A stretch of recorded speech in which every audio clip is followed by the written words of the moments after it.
હવે બનાસ કાઢવાનું છે, સારું તો બંધ કરી દઈએ અને આપણે રાઈસ પણ સરસ મજાના બફાઈ જશે કુકરમાં.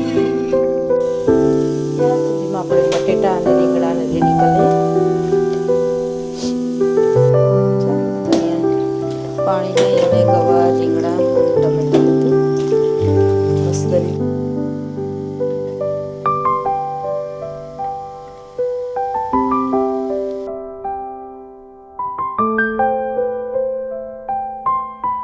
રાધે રાધે, જય શ્રી કૃષ્ણ અને જય માતાજી બધાને. તો કેમ છો બધા? લોકમાં બધાનું સ્વાગત છે.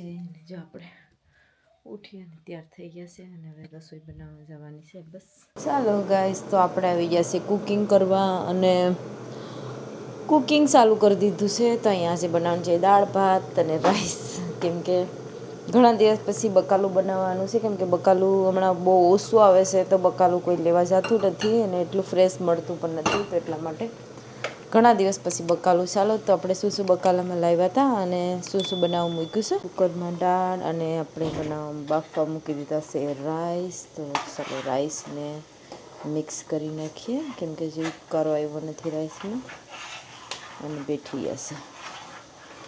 ચાલો તો રાઈસ બફાઈ જાય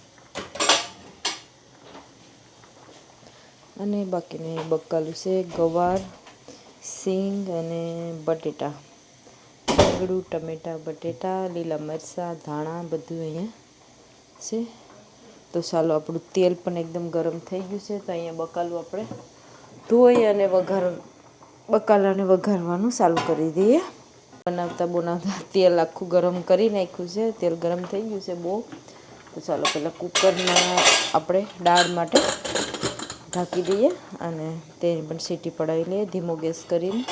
અને તેલ બહુ ગરમ થઈ ગયું છે તો મેં ધીમો ગેસ કરી નાખ્યો છે, પણ સાઈડમાં રાખી દઉં જરા થોડી વાર માટે, એટલે તેલ થોડું ઠંડુ પડી જાય. ત્યાં સુધીમાં આપણે ધોવાનું છે બધું વેજીટેબલ્સ. તો વેજીટેબલ્સને ધોઈ નાખીએ. ચાલો તો અહીંયા પાણી લઈ અને ગવાર, રીંગણા અને ટમેટાં બધું મસ્ત રીતે ધોઈ નાખીએ.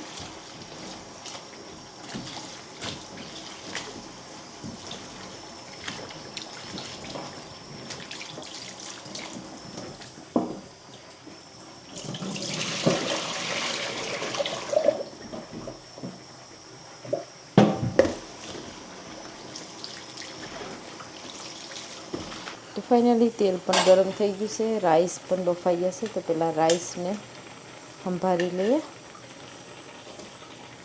રાઈસને આપણે ધીમો ગેસ કરીએ અને ચાલો કુકરમાં તેલ ગરમ થઈ ગયું છે ઓલરેડી. અને આપણે હવે રાઈ નાખવાની છે અને જીરું,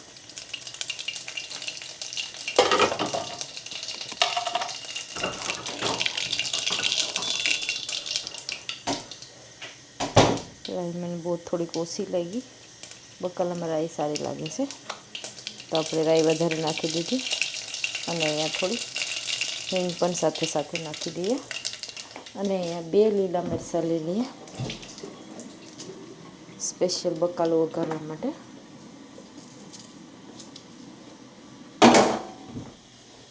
તો આપણે લીલા મરચાં અને મીઠો લીમડો બધું બળી ગયું છે. તો હવે ધીમો ગેસ કરી દઈએ અને પહેલાં આપણે મીઠો લીમડો અને લીલા મરચાં નાખી દઈએ. ચાલો તો મેં કુકર બંધ કરી દીધું એટલે બધું બહાર ન જાય તેલ. અને હવે આપણે હિંગ અને ગવાર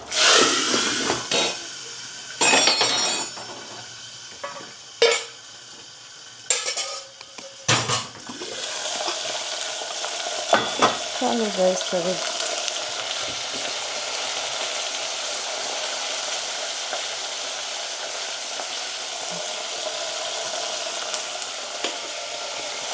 તો આપણે સાથે સાથે નિમક પણ નાખી દઈશું.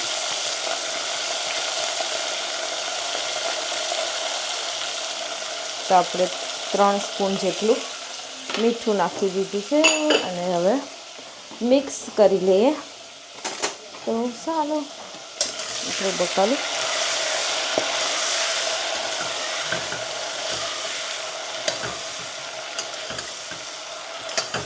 ચાલો એને ઢાંકી અને 2 મિનિટ કૂક કરવા દઈએ. મિક્સ કરી દઈએ.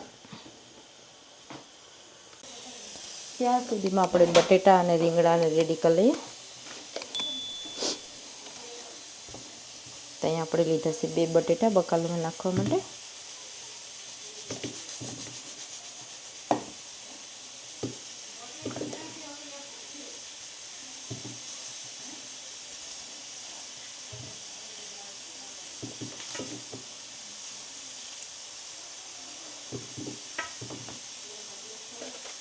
આપણે એક જ રીંગણું લીધું છે, નાનું એવું નાખી દઈએ.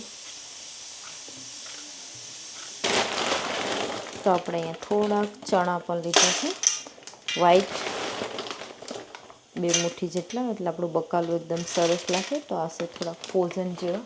તો આપણે એમાં થોડુંક પાણી ગરમ નાખી દઈએ એટલે થોડાક ઠંડા પડી જાય. ચાલો, તો આપણે બધું પાછું સાથે સાથે બધું ધોઈ નાખીએ અને પછી બધું નાખી દઈએ. તો ચાલો ફરીવાર આપણે ગવારને એકવાર મિક્સ કરી લઈએ. ચાલો, અને મસાલો પણ નાખી દઈએ હવે આપણે એમાં.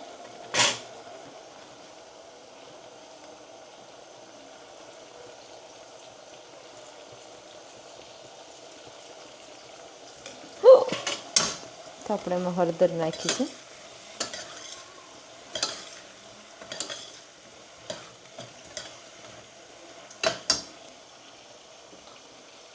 ધાણા જીરું પાવડર 2 સ્પૂન જેટલું, અને આપણે 1 ચમચી એને બહુ ઓછું લાલ મસાલો નાખીશું, કેમ કે આપણે ઓલરેડી લીલા મરચાં 2 નાખી દીધા છે એમાં.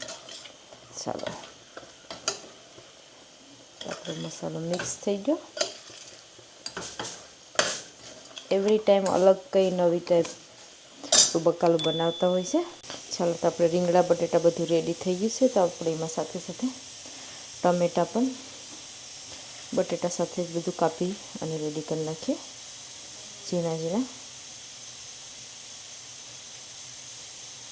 આપણે શોપિંગ બોર્ડની જરૂર હમણાં જલ્દીમાં રસોઈ બનાવતા હોય તો શોપિંગ બોર્ડ પર ના લઈએ, એમને મસ્ત શોપિંગ કરી નાખીએ.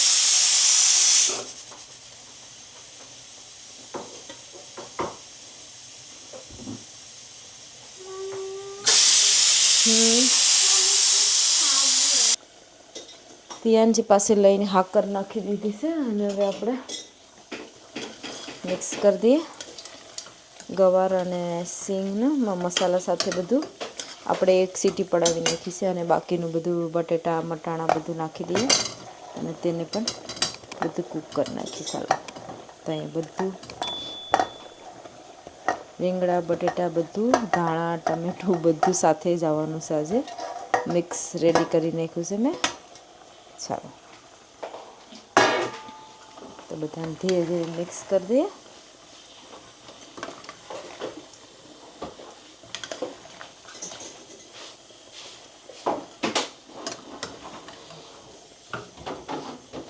તો આપણે ગવાર ઓલરેડી કૂક થઈ ગયો છે આમાં.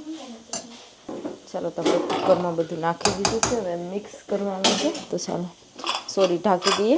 મિક્સ કરી નાખીશું મેં, અને બધાને સીટી પડાવી નાખીએ. આપણે રેડી થઈ ગઈ છે દાળ, ને દાળમાં આપણે થોડુંક પાણી નાખી દઈએ એટલે દાળ કૂક થઈ ગઈ છે, બટ મિક્સ કરવાની છે એટલે. ચલો, પાણી પણ નીચે ઢોળી કાઢ્યું. આવું બધું કામ હોય, ફટાફટ કામ કરતા હોય. ચલો, તો આપણે એમાં નખાઈ ગયું છે ઓલરેડી આમલી, પછી લાલ મરચાં અને નમક નખાઈ ગયું છે. 3 વસ્તુ નખાઈ ગઈ છે. હવે આપણે ખાલી હળદર નાખવાની છે અને વઘાર કરવાનો છે દાળનો. તો ચાલો, હળદર પણ નાખી દઈએ ધીરે ધીરે. ચાલો, હળદર પણ નખાઈ ગઈ. આપણે ટમેટાં નાખવાની જરૂર નથી, કેમ કે આપણે ઓલરેડીમાં આંબલી નાખી દીધી છે દાળમાં.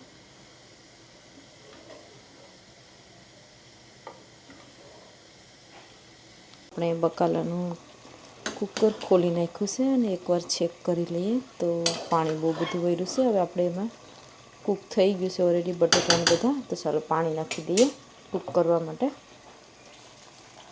તો એમાં થોડુંક પાણી નાખી દઉં. અને પાછું કુકર બંધ કરી દઈએ.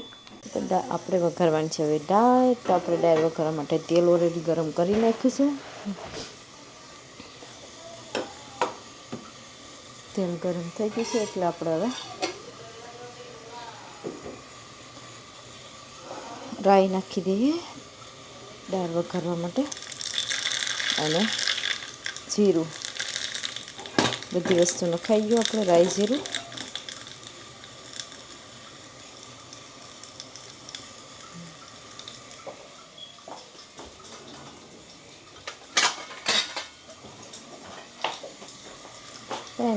જમીન સીબું અને આપણે ગેસ જ બંધ કરી દેવાનો છે. તો મેં અહીંયા થોડી વાર ભરી જાય ત્યાં સુધી વેટ કરું. ચાલો, તો હવે આપણે ગેસ બંધ કરી અને હિંગ નાખી દઈશું. આપણે આવી રીતે નાના ઠામમાં. ચાલો, આપણે હિંગ નખાઈ ગઈ.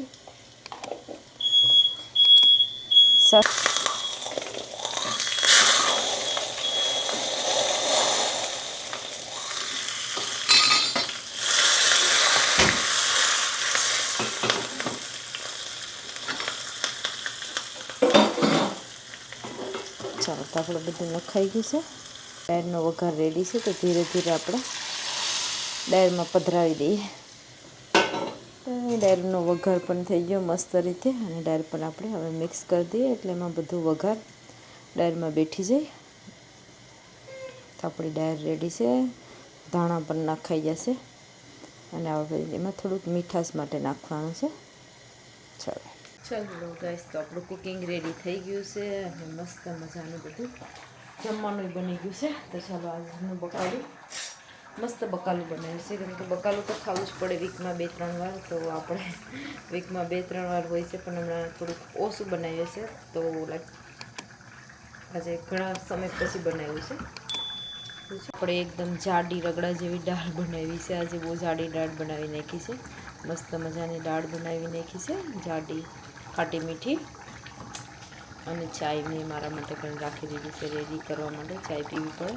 અને આપણું શાક રેડી થઈ ગયું છે, પણ મેં અહીંયા એને થોડુંક પાણી, કેમ કે વઘાર બહુ લાગે છે, તો મેં થોડુંક ગેસ ચાલુ રાખવું એટલે તે બધું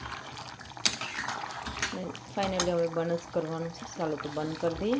અને આપણે રાઈસ પણ સરસ મજાના બફાઈ ગયા છે એકદમ ગરમ ગરમ.